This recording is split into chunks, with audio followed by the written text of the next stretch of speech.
Hi, welcome to My Favorite Mistake. I'm your host, Mark Rabin. Our guest today is Damon Lembi. He is a two-time best-selling author. He's the host of the Learn It All podcast, and he's the CEO of Learn It, a live learning platform that has helped and upskilled over 2 million people.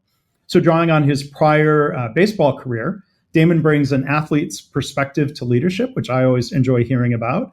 And through his journey, he's gained invaluable insights into what helps organizations grow, how great leaders learn, and why Learn It All companies outpace their competitors every time. So, Damon, I almost made a mistake there, caught myself. Damon, welcome to the show. How are you? Mark, it's great to be here. Thanks for having me, buddy.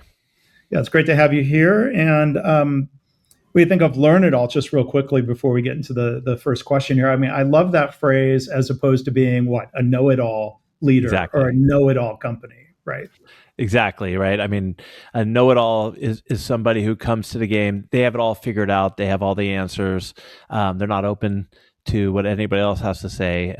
Versus a learn-it-all who comes open-minded and is curious, and kind of like what we were talking about before we came on air about whether it's AI or just how things are evolving. You're just trying to find different ways and learn from different people and how to get better. Yeah, so I think we'll come back and talk about that theme because I think that helps us succeed. It helps us either prevent certain mistakes because we're not too hell bent on moving forward with our first idea. We maybe we're open to learning or hearing from others on our team or otherwise. So we'll come back to that, Damon. So. But we'll go into what's normally our first things first question. I know you have a story for us today. What's your favorite mistake? Well, I've got one that really stands out. Like pretty much all your guests, I'm sure they come on and they say they have 1,000 mistakes. Same with me. Yeah. The one that really stands out as my favorite mistake was Learn It opened up in 1995. I started off as a receptionist, and fast forward to about late 1998, early 1999, I became the CEO. And I was in San Francisco, and it was the beginning of the dot-com boom. Mm-hmm. I was relatively new in the workforce. My only other job before being a receptionist was a baseball player. Mm-hmm. I took over as CEO. Things were going really well. All my buddies were doing really well, making a bunch of money in telecom or any kind of .com, new internet business. And I really pushed my dad to really expand. I wanted to open up more locations across the country and even more in San Francisco. And Learn It was a family-owned business. Mm-hmm. And my dad's like, "Hey, look, bigger is not always better. Let's you're actually making money. Don't worry about these smoke and mirror companies out there that other people are doing. Don't worry about those guys." But I was stubborn, and I got my way. We overexpanded. And then you know what happened after that. It wasn't just 9/11, 2001. It was already happening. The market crushed, fell apart, and here we are. And if it wasn't for my family support, Mark, Learn It wouldn't be here today. We would have been completely out of business.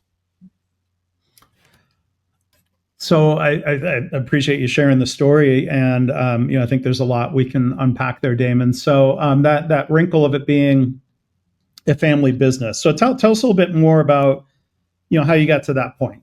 You're playing baseball in college, assuming you then graduated, and then this was your entree into the working world. So my whole life, I wanted to be a baseball player. I went all in to be a baseball player. I got drafted out of high school, and by the Atlanta Braves. I decided to go to Pepperdine. I had a full scholarship, and it was really one of my first big leadership lessons.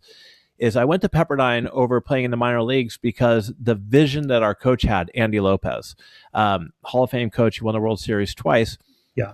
But at Pepperdine, 2,500 students, and he said, "You're going to come in. We're going to win the College World Series." And that's kind of hard to picture. It's a moonshot goal, being that Pepperdine's such a small school, and they're going up against a Arizona State, LSU, everything.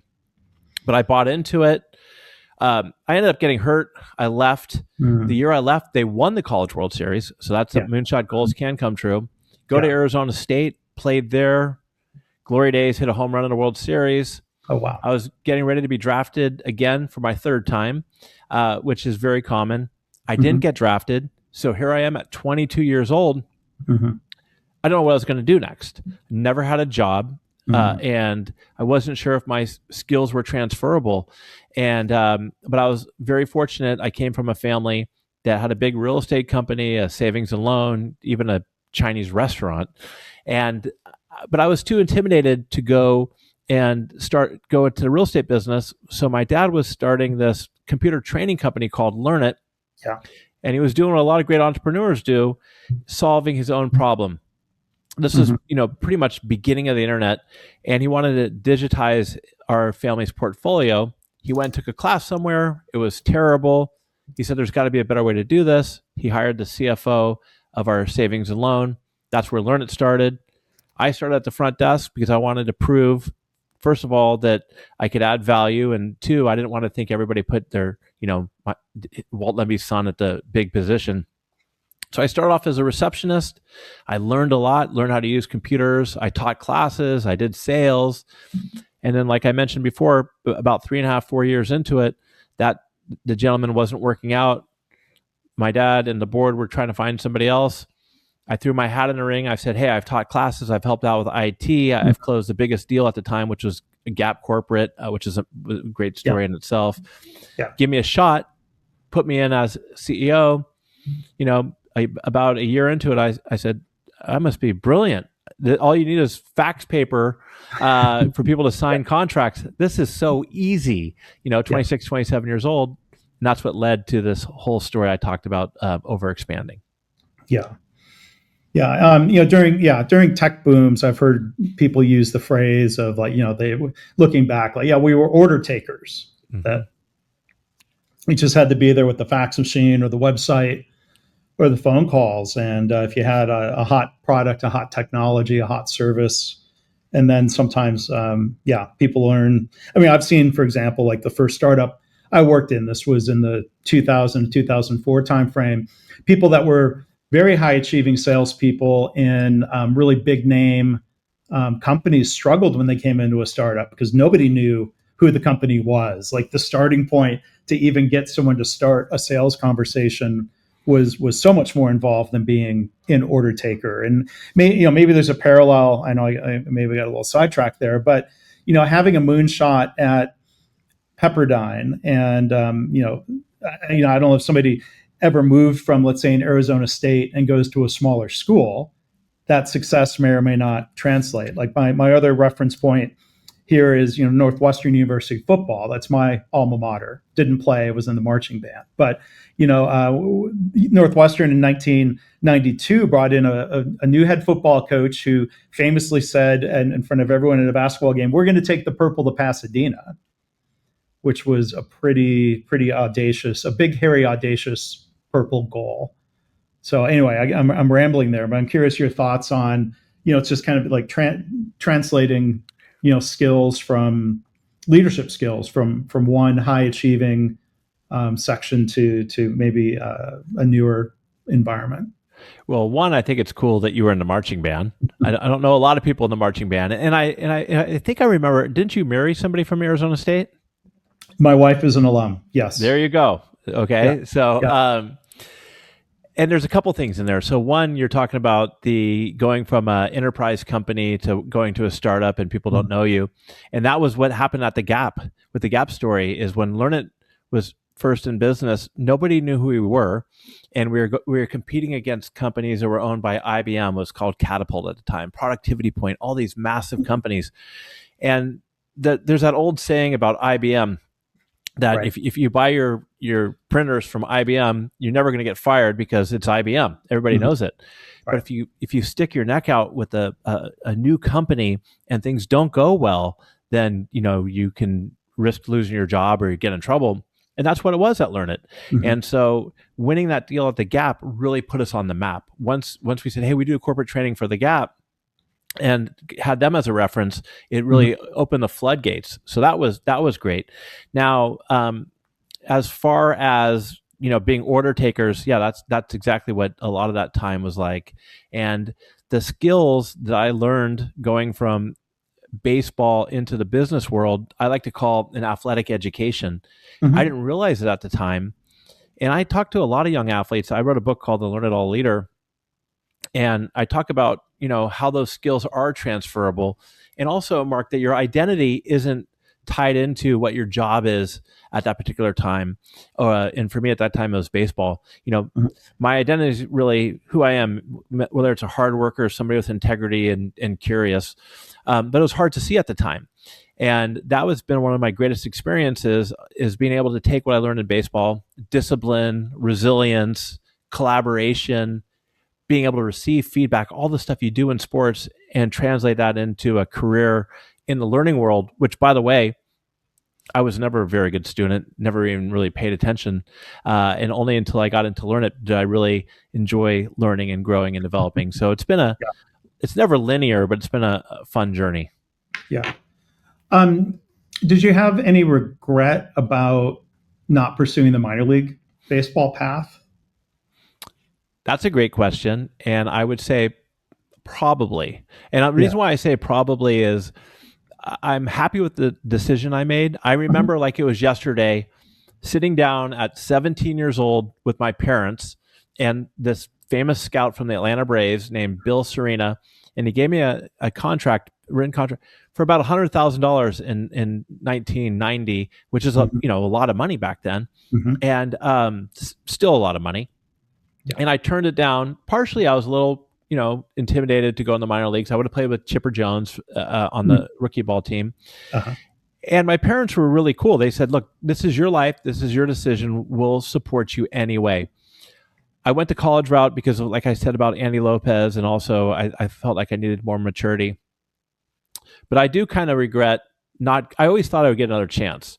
And let's face it, I have 0 at-bats in the minor leagues. And that kind of drives me nuts, because I actually had a really good career in college. I was I was a all-league, second in the league in hitting my junior year, and I thought for sure I was going to get drafted. Right. Especially doing that at Arizona State. At Arizona State. And so people are always asking, why didn't you get drafted? I don't know. I was before Moneyball. Maybe I didn't hit enough home runs. Maybe I was too slow. So there are some regrets there, but I also feel like everything happens for a reason. Sure. And it's very, very difficult to go from college baseball to the minor leagues. And a lot of people don't understand how difficult it is to make the jump from the minor leagues to the big leagues. Right. I've got a lot of friends who got stuck in the minor leagues, started their career much later than I did, which is okay. And I have a lot of friends who made it to the big leagues. So yes, I do sit back and think about it sometimes, but it was not something that I'm not a victim over it, and I don't lose sleep over it. And I almost feel like a different person when I run into people and they say, "Hey, remember I saw you do this or do that," and it just happens, and you move forward. Yeah. I mean, I didn't hear you, implying that it was a huge mistake, but I think it's just that's an amazingly huge decision point to be making at age 17. That's even more complicated than having a choice of. I mean, I had a decision of, okay, well, what college am I going to go to and under what circumstances? And I made a good choice there. I'm going to Northwestern. It's cool of you, or kind of you, to say being in the marching band was cool. So. Yeah, it is cool. I mean, I've never really had a conversation with anybody who is in the marching band. It has a reputation for being kind of a nerdy thing to do. I played drums, which I think that's cool in particular. But my wife was not in the Sun Devil marching band or hanging out with marching band people. Hey, so well, anyway. Mark, one thing I got to say is, if you were able to marry somebody from Arizona State, then you got to have some cool stuff about you. Okay. Yeah, okay. Yeah, if she were in the other room, she'd jump in and agree, I think. So, but anyway, I want to go back to your story at Learn It. Tell us a little bit more about, when you're making this decision to go after growth. Was it the type of thing that everyone seemed to think it was the right decision? It just didn't pan out for all the reasons you mentioned, and industry and economic challenges at the time, or was there anybody that was maybe the doubting Thomas of the group that said, I don't know. A lot of companies fail because they grow too quickly. We talked about Learn It All as a know-it-all. I was a know-it-all. I was stubborn. This is what we're going to do. I was cocky. My dad didn't want to do it at all. I mean, he's just like, this is not the right direction. He's like, when I expanded our real estate business at first and also our savings and loan, it's hard to keep the same culture that you have if you're all over the place. It's hard to manage, and you're doing well now. Let's take it slowly. He was kind enough to let me go for it. I mean, he said, look, this is your business. I'm going to support your decision in doing it. Okay. And so we did. Mm-hmm. And so I learned several things that I'm happy to share. But one of them was it really humbled me and made me understand I don't have all the answers, and that you got to kind of look to whether it's your mentors, your friends, or people around you who, especially if they have experience, and really listen to them and not make those types of decisions. Yeah. And I mean, I appreciate that. I mean, the thing we celebrate here on this podcast is the growth or the learning that comes from a mistake. The reflections that come from that. So you talk about learning humility. Was there a second key lesson learned there? Yeah, I would say humility was a big one. Yeah. The other thing was I didn't think through the worst case scenario. I call it now purposeful awfulizing. So I didn't think at the time, if we invest all this money into all these different locations, what's the worst case scenario in a year from now or in the future? And if I would have fast forwarded and stopped being so positive, like all the great things that would happen, I forecasted all that out. I'm like, oh, if we do this, our revenue will go to this, and we can just keep growing. Yeah. If I would have looked and not even forecasted as bad as it was, but just said, hey, if things don't go well, are we going to have enough money for payroll and to cover the expenses and everything? I probably would have made a much different decision, and maybe it would even expand less and take it slower. So thinking through worst case scenarios was a big one. I think also I was just stuck comparing myself to my friends. They're driving around in their fancy brand new BMWs. They're millionaires on paper with all their stock options. And here I was at Learn It with this little kind of rinky dink, I don't want to say rinky dink, but little, family business. And we're all going out, to the bars in the city, and everybody works for these cool startup companies. And that's where I really pressed on that. And my dad would always say, look, they're smoke and mirrors for the most part. You got something that's actually a product that's selling and making money. Let's be smart with that. So I learned, stop comparing, be happy for them, but stop comparing yourself. And that was a big one for me. And then finally, I think it also, look, I knew I was resilient when it came to baseball. I'd get out, I'd get back up, and I would do it again, and I had success. At the time, I wasn't sure how resilient I was in the business world, but it really taught me that I could make it through. I mean, I never gave up. It took probably 3 years to get through this, and it was some tough times. I had to call up my dad and my grandfather, and my grandfather was an old school San Francisco legend, really, and say, "Hey, Gramps, how's it going?" And he said, "Hey, good. How are you doing?" "Good, but can I borrow $20,000 for payroll this week?" He always said yes, but I mean, there were some comments that were made that I'm not going to share on air. He'd get super upset. Yeah, and it's hard to ask. It's hard to ask for something like that. Yeah. And think about your family. Like, what else can we do with this money? But I fought through it. We fought through it. And my dad, Mark, would always joke around and say, which I love him so much for this, was, you got the most expensive MBA I've ever seen, a real world MBA.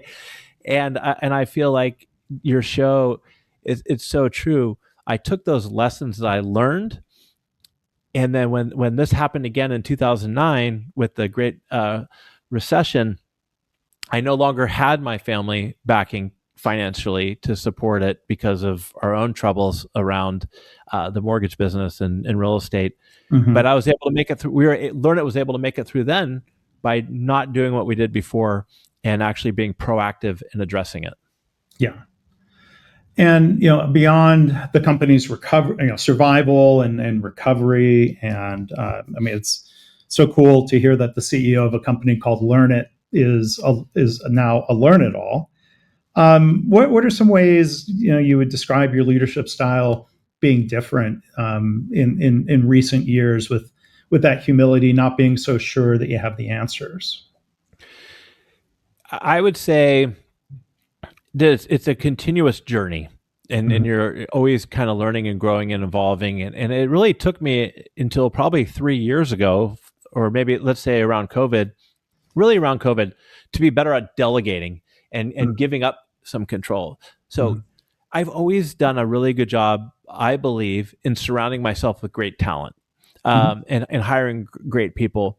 And I guess my secret sauce around that would be is I don't really look for hiring for experience when at all possible. I look for people with a great attitude and aptitude who want to learn, grow, and aren't afraid to make mistakes. When somebody would come in for an interview, I'd say, okay, this is probably your third interview and you're meeting with me, the CEO. I don't want you to be on a railroad track and with blinders on. I want you to try things, because there's nothing you're going to do, especially if it's not illegal or put your team members in a bad position, that's going to hurt. Learn it. I just don't want you to make the same mistakes over and over again. Make new mistakes. Learn and make new mistakes. But up until recently, I was always, I wanted to be involved in most of the big decisions for sure.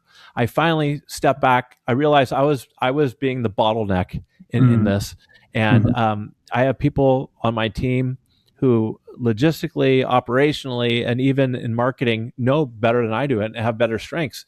So if you surround yourself with great people with diverse opinions, you got to tap into it, tap into them, and let them, give them the autonomy to do their work. So that's really important to me.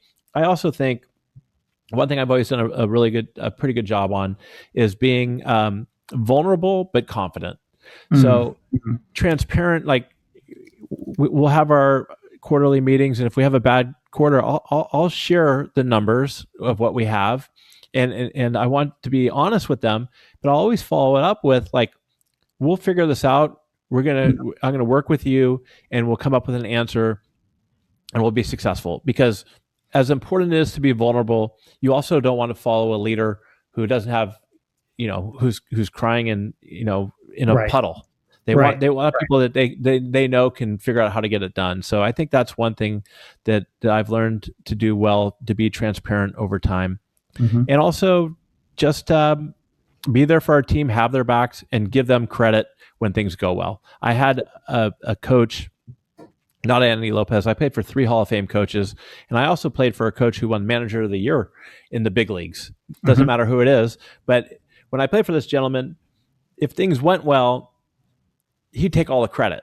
It was all about the decisions he made, and if things didn't go well, then sometimes he placed it on the players. For me, running a people first organization, I want my team to get credit, even if it was my idea. Highlight their successes and reward them. And if things don't go well, step in and say, hey, you know what? I'm the owner. I'm the leader.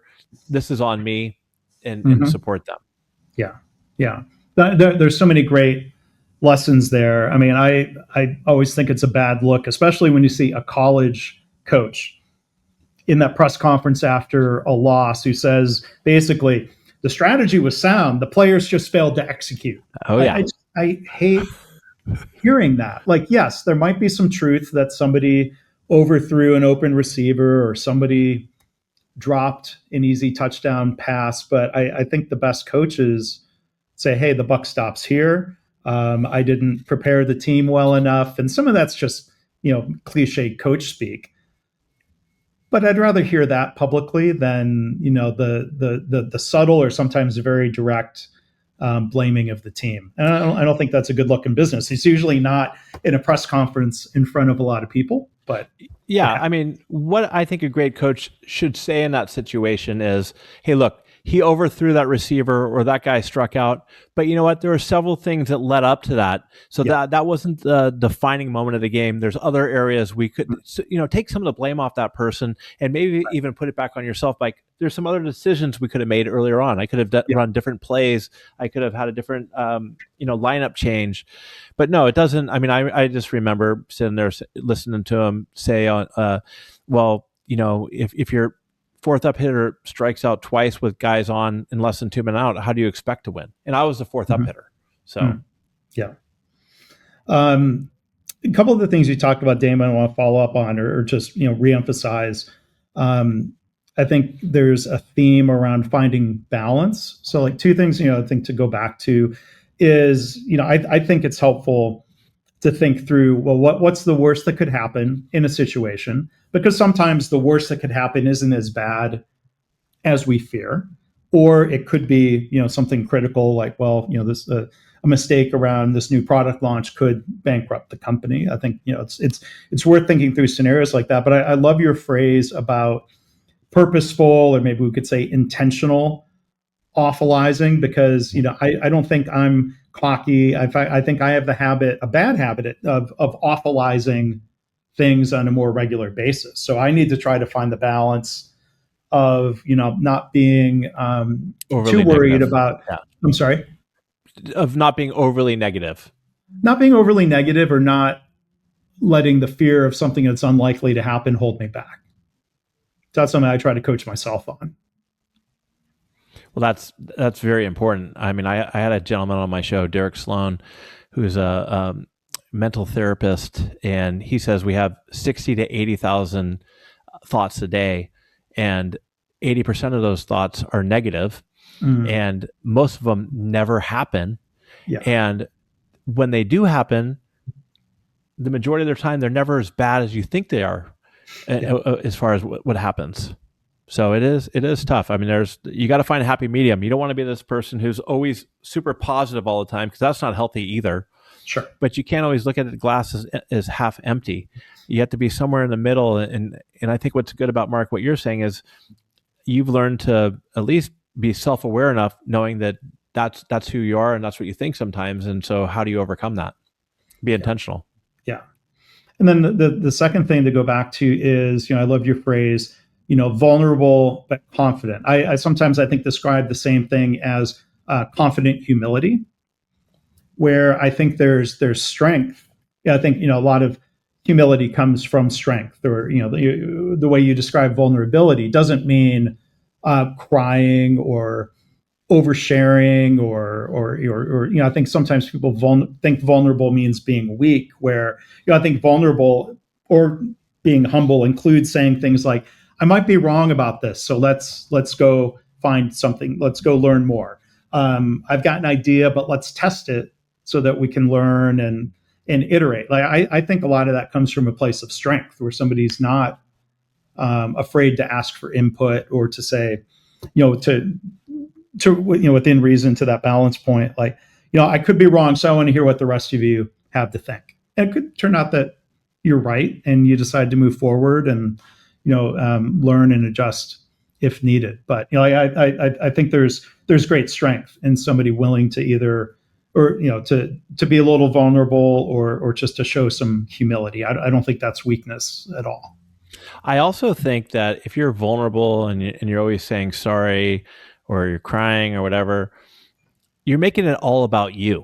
Mm-hmm. And it's all about you. You're putting yourself back in the center of the picture, where if you're being vulnerable and you're saying things like, look, I don't have all the answers, but we're going to figure this out, or I'm open to what you have to say, then that's bringing other people into the picture. And that's what those are the types of people that they want to follow. And I think when it comes to great leadership, you want to model the behavior you want everybody throughout your organization to have. Right. And if you're behaving that way, then other people are going to be behaving that way. And they're going to say, you know what, I don't have all the answers to this. So, Bob, what do you think? Or Lisa, what do you think? Let's work together and come up with a solution. Yeah. And we talk about crying, and I don't want to copyright strike, but let's all imagine Tom Hanks yelling, "There's no crying in baseball." I don't know if you saw that one CEO a couple of years ago, the crying CEO, who went on and he let go hundreds of people. Yeah. And then he started crying about it, and he just got bashed on YouTube because he made it all about himself. They're like, right. I remember that being the criticism. You want us to feel bad about you? Well, what about the people that all got let go? Right. And I wouldn't fault somebody for showing emotion or tearing up or crying, but that was such a public performative stunt. Backfired. It was a stunt. And that, Mark, is another thing that falls into great leadership. Authenticity. Mm-hmm. Just being yourself, being genuine. It doesn't mean oversharing or whatever, but just come in and be yourself. People can see right through that. Yeah. One of my previous guests, on the show, Steven Shedletsky, who's written a book called Speak Up Culture. I hear him saying, authentic leadership isn't licensed to be an a-hole or Mm-hmm. fill in the blank of whatever term. Like Yeah. there are some behaviors that might seem authentic to somebody that would come across as disrespectful or counterproductive. Or thinking of the coach, kind of stereotypical coach that still exists in some circles that really yells and screams and belittles players, as opposed to somebody that might be considered more of a player's coach, somebody that is talking you up. Or like there's certainly different styles. I'm sure you ran across I don't think you in, can in, get in away the with that realm of anymore. baseball. No, not even in sports in some settings. No.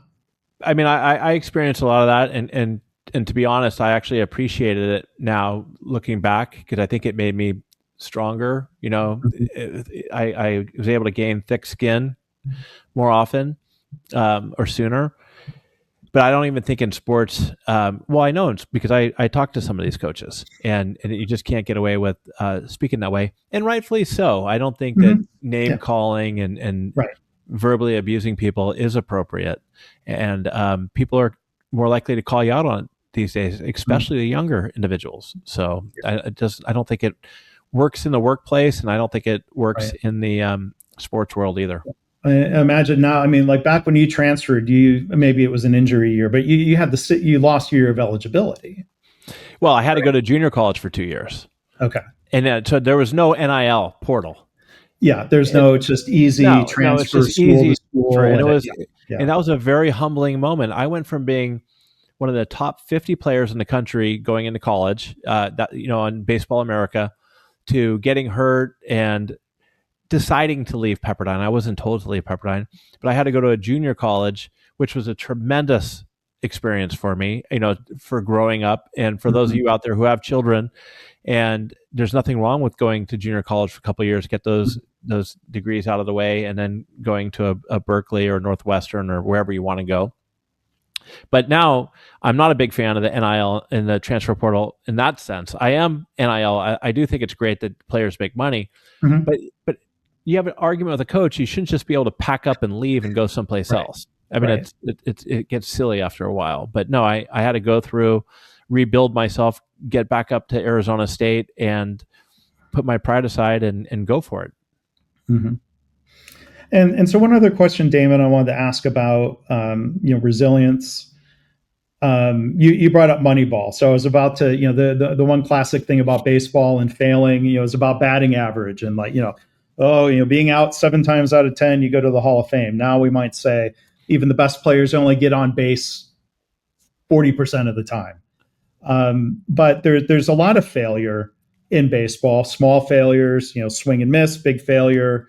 You strike out with the bases loaded, or bigger failures of you lose or have a losing season. What other thoughts come to mind, just in terms of the frequency of failure in baseball compared to other sports, and how that helps shape you? That's an interesting question. I think all sports have failure. In basketball, you miss shots. Football, you miss a receiver. For baseball, you go up to the plate, you strike out, you get some feedback, hopefully, and then you turn around and you try it again. Or maybe you don't even strike out. Maybe you hit the ball really well, but somebody catches it. What it really taught me is the importance of learning agility. Receiving feedback and learning agility. And that's been a big part, I think, really of my career at Learn It as well. And I tell people today, when they always ask me, you've upskilled over 2 million people, what's the most important skill out there? I'm like, learning agility, the ability to learn, unlearn, and learn again. And right next to that is be able to receive feedback, not necessarily give feedback, but receive feedback. Because if you're able to receive feedback, there's so many great things that go along with it. It's a fuel for learning first and foremost. And also, if you receive it well, people feel comfortable giving you feedback.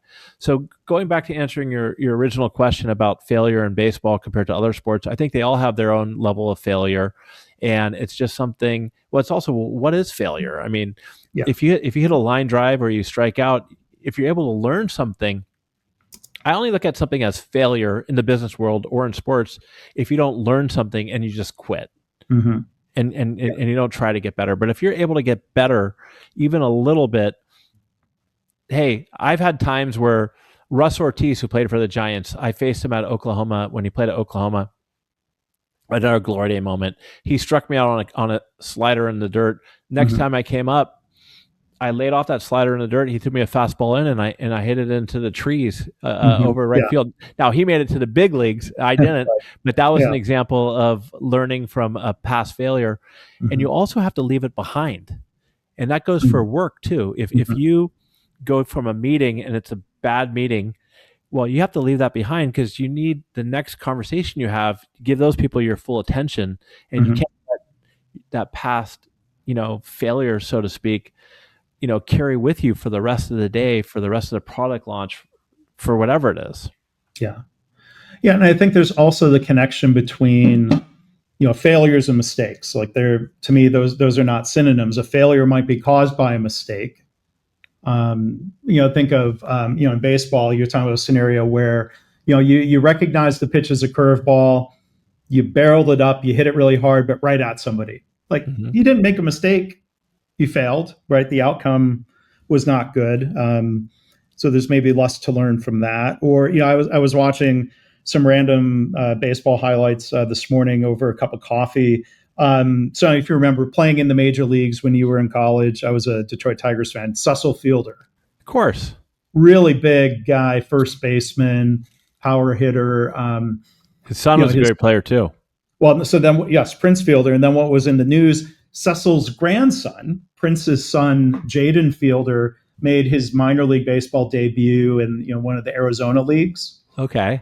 The other day, he's a second baseman. He's not quite as big as his dad and grandfather, but I was watching these highlights of Cecil with the Tigers, and there was a pitch that he was clearly fooled on, and was out in front, out on his front foot, and he was strong enough. He still hit it into the upper deck in left field at Tiger Stadium. So he made a mistake, but got a good outcome.